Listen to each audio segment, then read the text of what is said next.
जय श्री झूलेलाल। सिंधी समाचार राजस्थान में तव्हांजो स्वागत है। अॼु जो विषय पंहिंजे पूज्य चालीहा साहिब जेको देश ही न विदेशनि में भी हर एक मंदिर हर एक पंचायतनि में पूज्य चालीहा साहिब मनायो वियो।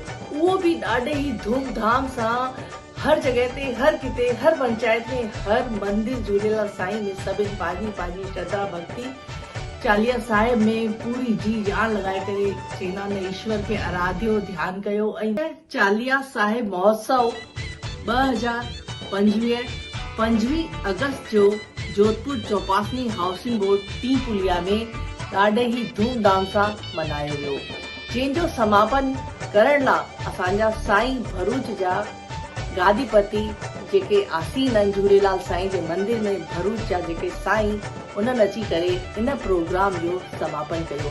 उहो समा जेको चवंदा आहिनि न ॿुधाए न सघो कि कहिड़े नमूने उहो समा ॿधिजो ऐं कहिड़े नमूने उन्हनि सभिनि खे आशीर्वाद ॾिनो, जल ॾिनो ऐं ॿियो अखा पला इन्हनि जी सॼी जानकारी सुठे नमूने उन्हनि ॿुधाई। ॿियो हिते पूज्य चालीहा साहिब महोत्सव में कन्याउनि खे भोजन प्रसादी जेकी हली उहा तव्हां ॾिसी सघो था कहिड़े नमूने हली ऐं 108 कन्याउनि खे पूजो वियो ऐं कन्या पूजन कयो वियो।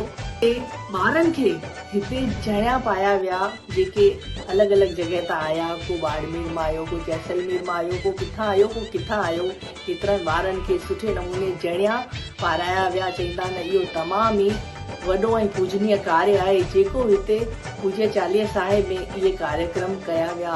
इहे जेके चवंदा आहिनि न इहो भी ईश्वर जी असीम कृपा हुजे त उनजो आशीर्वाद हुजे त अहिड़ा सफल कार्य थींदा आहिनि।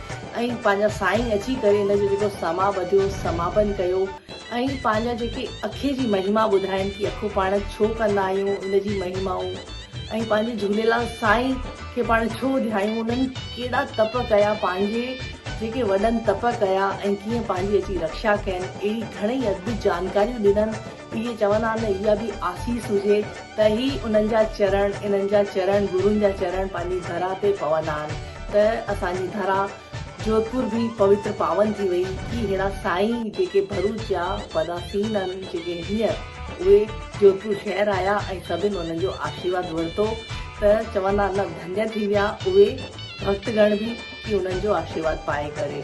सिंधी सेंट्रल पंचायत में जेके पंहिंजा भाउ आहिनि राम तोलानी ॿियो खितानी भाउ, इहे हर वक्त ते सुठा कार्यक्रम कंदा रहंदा आहिनि जेके पंहिंजे समाज जे हित लाइ हूंदा आहिनि। ॿियो असांजी भेण पूनम मोतियानी जेकी महिला मंडल खे गॾु खणी करे हिकु साथ कार्य कंदा आहिनि ऐं महिला मंडल भी उन्हनि जो सशक्तिकरण आहे, एक साथ जुट थी करे हिकु मिली करे सभु मिली कमु कार्य कंदा आहिनि। ऐं ॿिया घणेई भाउर चवंदा आहिनि हिकु भाउ हुजे त हुनजो नालो वठूं, पर हिते त घणेई भाउर मिली करे हुनखे हिकु साथ हिन कार्यक्रम खे एकजुट थी करे सफल ठाहियो आहे त अॼु असां हिकु भाउ जो नालो वठूं असांजो ॿियो भाउ रहिजी वञे त न, हिन में हिकु भाउ जो हथु कोन्हे, हिन में कई भाउरनि जो जोधपुर जे कई भाउरनि जो हिन में हथु आहे जेके मिली करे इन कार्यक्रम खे सफल ठाहियो आहे। ॿियो जेके असांजा जेठवानी भाउ आहिनि जेठालाल भाउ उहो इन कार्यक्रम खे हिकु समा ॿधंदा आहिनि, हिकु उन कार्यक्रम खे जेको चार चांद लॻाईंदा आहिनि, जेको उनखे रूप रेखा ॾींदा आहिनि, उहा क़ाबिल तारीफ़ आहे उन्हनि जी। त ॿियो जेको हिते शोभा यात्रा निकिती अहिड़ा कई गुना कम थींदा आहिनि उहे तव्हांखे असां वक़्त ते इन जी जानकारी ॾींदा रहंदासीं कि अॻियां हाणे छा थींदो ऐं छा कंदा आहिनि जोधपुर शहर में। ॿियो जेके हिते असांजा साईं आया उन्हनि खे तहे दिलि सां नमन आहे ऐं तहे दिलि सां सभिनि खे जेको आशीर्वाद मिलियो चवंदा आहिनि इहो बि भागनि सां ऐं क़िस्मत सां मिलंदो आहे।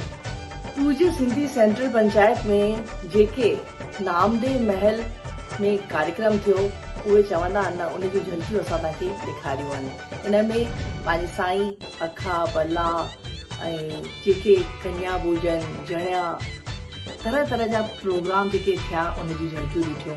ॿियो जेके बहिराणा साहिब थींदा रहंदा आहिनि, बहिराणे साहिब जी महिमा हर हिकु जेके असांजे चवंदा आहिनि न कि झूलेलाल साईं में केतिरी शक्ति आहे, केतिरा उन्हनि जा पर्चा आहिनि, कहिड़ियूं अद्भुत जानकारियूं असांखे साईं जी ॾिनियूं त चवंदा आहिनि इहे बि भागनि सां ऐं क़िस्मत सां मिलंदो आहे।